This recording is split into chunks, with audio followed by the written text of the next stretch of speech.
Thank you. It's an honor to be here to share my story with you today. My father was a sergeant in the Marine Corps. That's what he said. He was extremely proud of being a Marine. He made sure his 5 daughters understood that once a Marine, always a Marine. You guys already know my talk.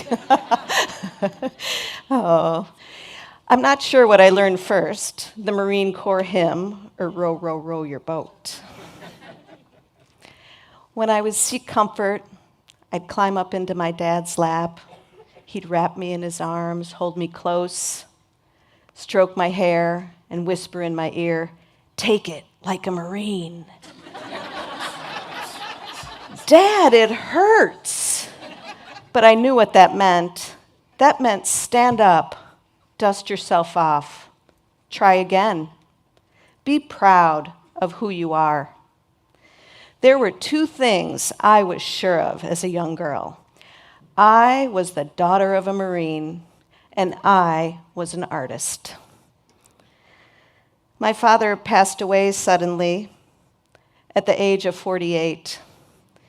In the 19 short years that we had together, he shared with me the guiding principles that gave meaning and purpose to my life: honor, courage, respect. Fast forward 35 years. In 2013, I was approached by the Museum of Glass to develop a glassblowing program for the Warrior Transition Unit here at JBLM.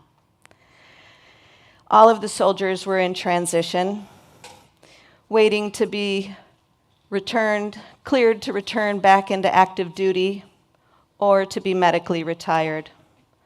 All had served 1 or more tours of duty in Iraq, Afghanistan, Kosovo.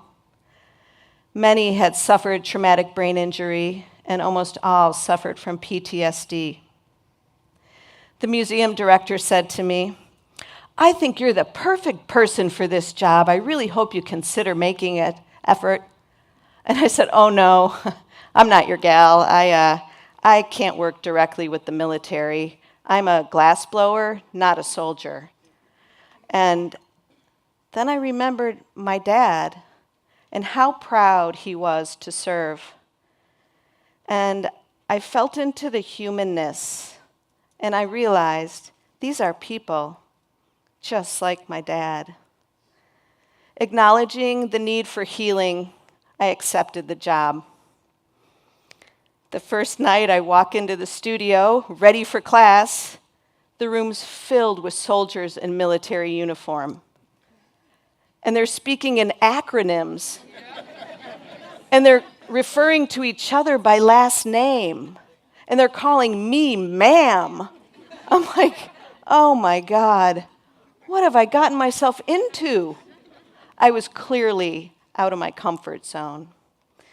But that night after class, at the end of class, a couple of the soldiers wanted to share what they had just experienced with me. One of them remarked, "This is the first time since I've returned from combat that I felt anything other than numb." And another remarked to me, "This is the first time in 6 years I've experienced a genuine feeling of joy." It was exhilarating hearing those words, and I cried the entire drive home.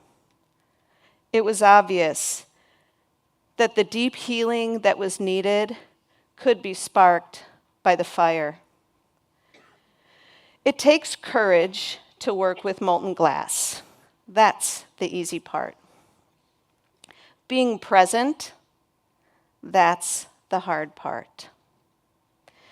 There's nothing comfortable or natural about standing in front of 2,600 degrees of radiant heat in a potentially dangerous environment that requires continuous engagement of concentration, focus, teamwork, and trust. A perfect fit for soldiers. I had the honor of working with them to create an art exhibit. A little like herding cats, but we got there. It was an incredible experience. Being able to manifest your ideas, your deepest heartfelt ideas, into physical form with fire as your tool, and then putting it on display for all eyes to see, is a true act of bravery. As the soldiers worked together to create every aspect of the exhibit, they discussed their feelings about war, military life, and cultural differences, giving voice to their shared experience.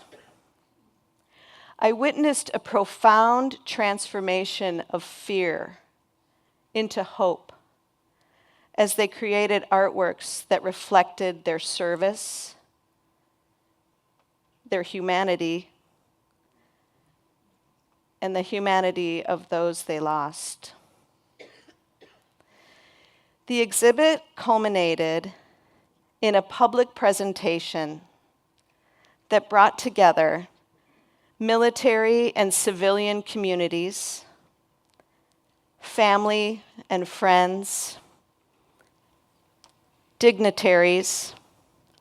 Even the governor tweeted about it. It was a proud, proud moment for the soldier artists to witness a celebration of their creativity, their personal and shared trauma being witnessed, gave them a renewed sense of mission and purpose. Maybe just then they could find a new way to look at their lives and to move forward. In the words of one soldier turned artist, I learned how to destroy. Now I can create. Thank you so much.